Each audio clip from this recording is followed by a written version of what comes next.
Hello बच्चों, let's read this question. The question says the surface tension of which of the following liquid is maximum?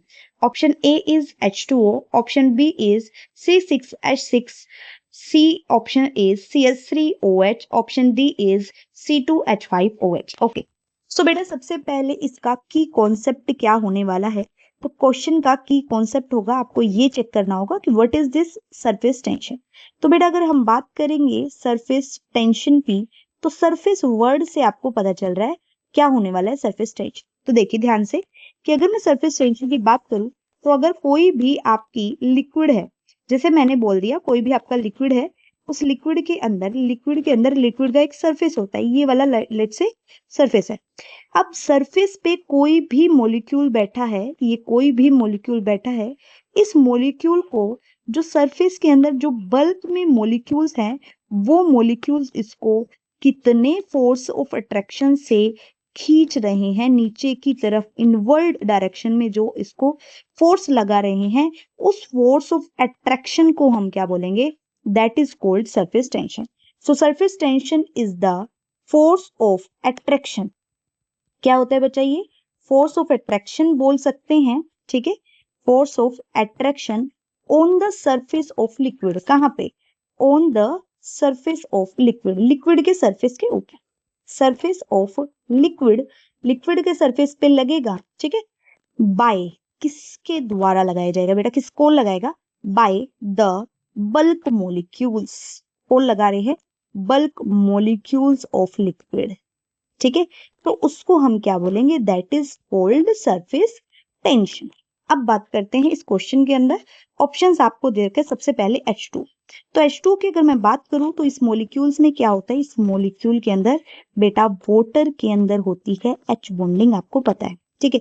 क्योंकि इसके oxygen is electronegative atom, इस पे slightly negative, इस पे slightly positive, इस पे स्लाइटली पॉजिटिव चार्ज, इस तरीके से होता है। ऑक्सीजन इलेक्ट्रोनेगेटिव, इलेक्ट्रॉन खींचेगा, थोड़ा स्लाइटली नेगेटिव, इधर पॉजिटिव चार्ज आएगा। सेम इसी तरीके से दूसरा वाटर का मॉलिक्यूल होगा, तो उसमें भी नेगेटिव, पॉजिटिव और नेगेटिव, इस तरीके के इंटरेक्शन होगी। तो आपको पता है जब भी इलेक्ट्रोनेगेटिव एटम होता है, कोई भी इलेक्ट्रोनेगेटिव एटम होता है, जैसे कि कौन से इलेक्ट्रोनेगेटिव एटम? फ्लोरीन, ऑक्सीजन और नाइट्रोजन में से कोई इलेक्ट्रोनेगेटिव एटम हो एंड हाइड्रोजन होता है, तो उस केस के अंदर H बॉन्डिंग पक्का बनती है। तो इस वाली H बॉन्डिंग को हमने बोला, कौन सी H बॉन्डिंग है? इंटरमोलिकुलर H बॉन्डिंग है बेटा। ये अलग अलग मॉलिक्यूल्स के बीच में क्या है? H बॉन्डिंग इसके अंदर प्रेजेंट है। तो अब क्या होगा? देखो यहाँ पे वाटर मॉलिक्यूल है HH, ठीक है। सरफेस पे भी कोई वाटर का मॉलिक्यूल था, लेकिन जो इनर के मॉलिक्यूल है, वो इस मॉलिक्यूल को क्या कर रहे हैं? इस मॉलिक्यूल को एक फोर्स ऑफ अट्रैक्शन से अट्रैक्ट कर रहे हैं। यहाँ पे भी वाटर मॉलिक्यूल है लेट से, तो ये मॉलिक्यूल्स को क्या कर रहे हैं? अट्रैक्ट कर रहे हैं। सरफेस से बैठा मॉलिक्यूल को जो बल्क वाले मॉलिक्यूल्स है, वो फोर्स ऑफ अट्रैक्शन से खींच रहे हैं। इसका मतलब there is a tension force, there is a force of attraction below, नीचे की तरफ लग रहा है बेटा।